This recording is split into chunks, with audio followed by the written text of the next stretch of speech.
Hi guys, a very good afternoon to all of you. Welcome back to Venus Law classes. So guys, last की कुछ videos में हमने समझा थी concept of movable property, immovable property under various laws like TPA, Registration Act, General Clauses Act. Then we proceeded with the concept of actionable claims and the transfer of the same, which is given under section 130 to 137. हमने इसका procedure discuss किया. आज की class में हम cover करेंगे कुछ examples को जो कि आपको प्री में हेल्प करेंगे, बिकॉज आपके प्री में एमसीक्यू बेस्ड क्वेश्चंस में इनके एग्जाम्पल्स पे क्वेश्चंस बनाए जाते हैं. सो आज की क्लास का मोटिव होगा कि आप बस पेन डाउन कर लो कि इसका एग्जाम्पल ये होगा या नहीं होगा, सो दैट आपको प्री के क्वेश्चंस में हेल्प मिले. So let's proceed with the video.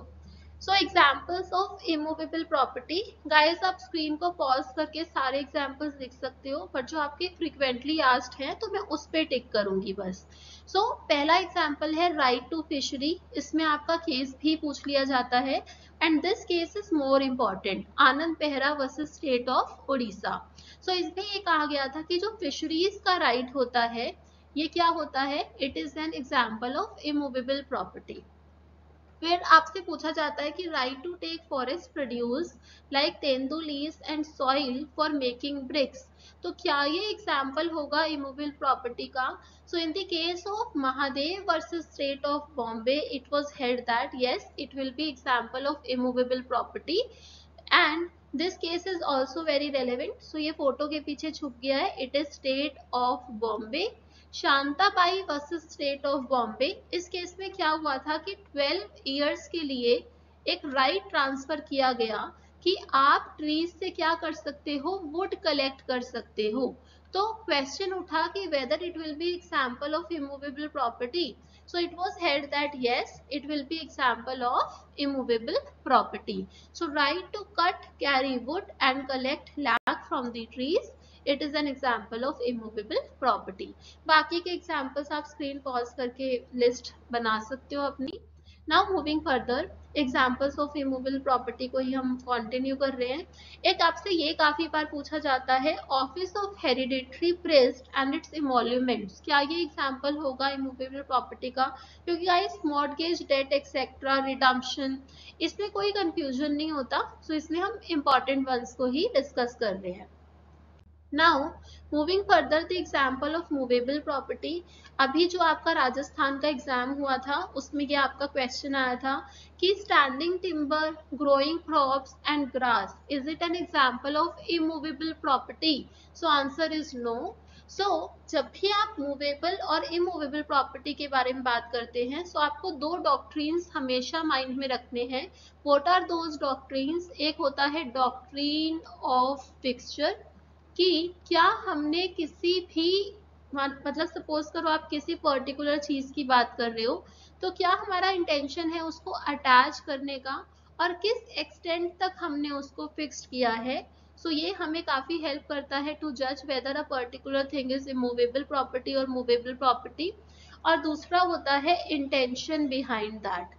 सो अगर हम स्टैंडिंग टिम्बर की बात करें सो हमें फर्नीचर बनाने के लिए इसकी नीड होती है.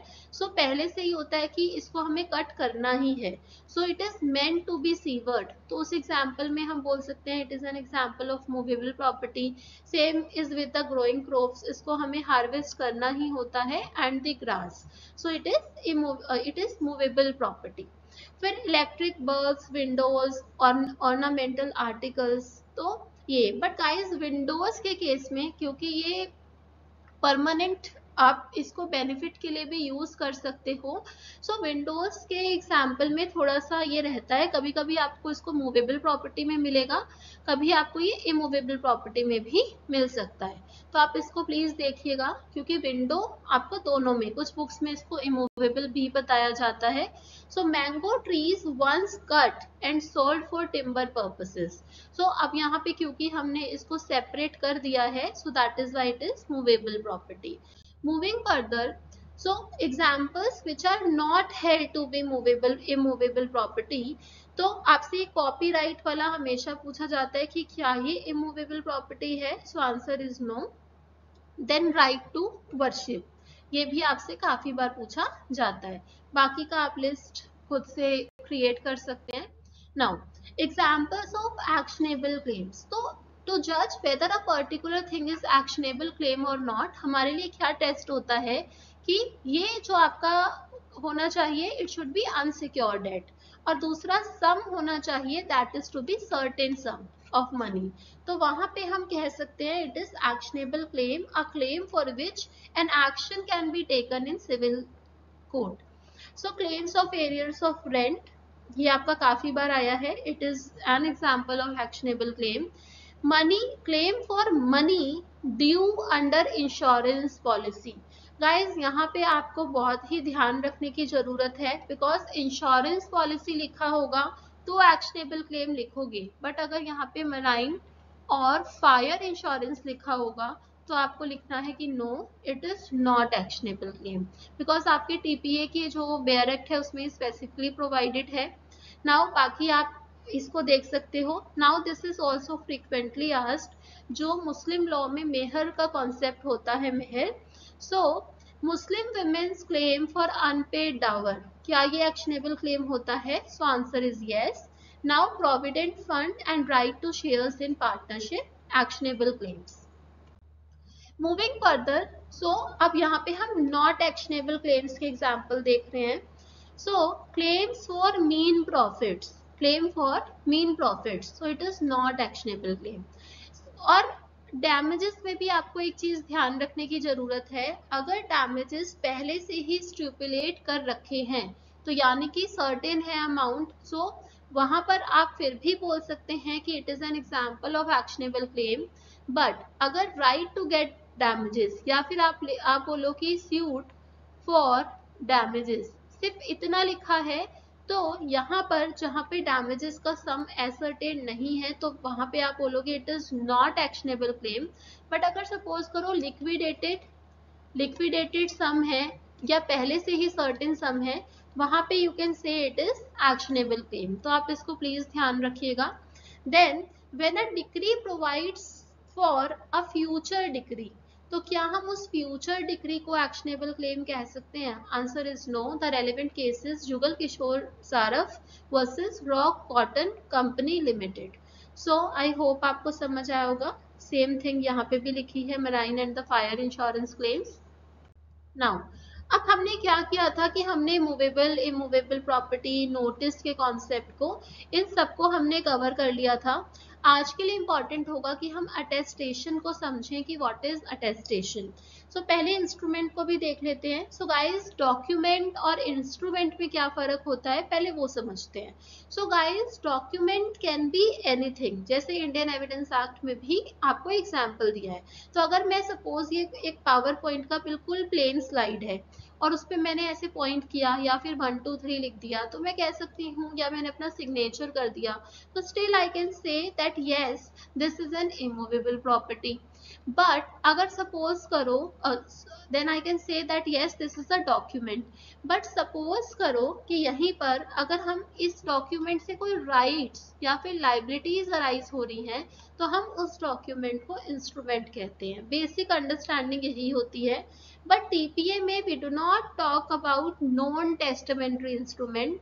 नॉन टेस्टामेंट्री इंस्ट्रूमेंट्स का मतलब होता है जहां पर जो आपका इंस्ट्रूमेंट का जो इफेक्ट है, जो भी राइट्स और लाइबिलिटीज अराइज होने वाली हैं, वो